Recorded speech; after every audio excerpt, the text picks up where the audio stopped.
fast action, more cash. TVG. Open your wagering account before the Breeders' Cup World Championships and earn a $100 bonus. Sign up now at TVG.com or call 1-888-PLAY-TVG.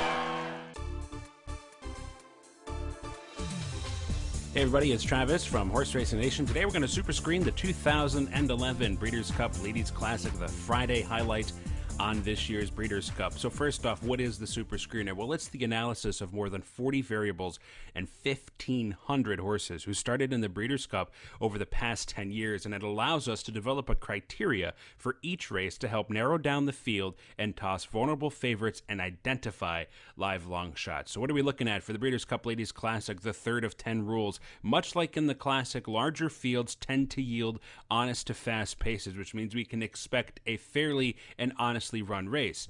Many fillies and mares, though, throughout the year race in small or compact fields of 4, 5, and 6 throughout the year, and they a lot of times see pace scenarios and enjoy easy trips, and therefore are overbet when it comes to the Breeders' Cup. When you can beat up on 3 and 4 and 5 horse fields all year long, then you face a field of 10 to 12 and the pace is more honest, things get much more difficult very quickly.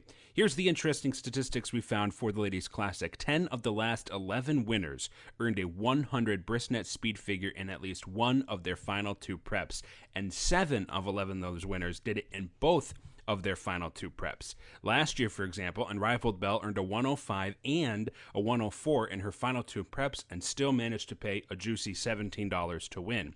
In 2007, both Ginger Punch and Hysterical Lady both qualified and completed an exacta worth $141. And going back to 2005, Pleasant Home qualified and paid a whopping $63 at a massive 31-1. That's the year she'd beat Ashado at Belmont Park. So who qualifies on the century mark rule for this year's Breeders' Cup Ladies Classic? First off, we've got Aruna. Unfortunately, I think they're going to decide to go to the filly and mare turf with her. We've got Ask the Moon, very speedy, certainly capable of making some noise on the front end. It's Tricky, one of the 3-year-old fillies this year that's made a lot of movement, a lot of noise, certainly capable in this spot. We've got Mismatch, more of an outsider, could go off at a pretty decent price. Plum Pretty, big-time horse for Bob Baffert. She has a win at Churchill Downs. And there's Royal Delta, the 3-year-old filly, who's really sneaky good. Her last race was pretty good in the Beldame behind Havre de Grace. And then there's Ultra Blend, who qualifies on both preps. 100-plus speed figure in both preps. Ultra Blend should be a very juicy price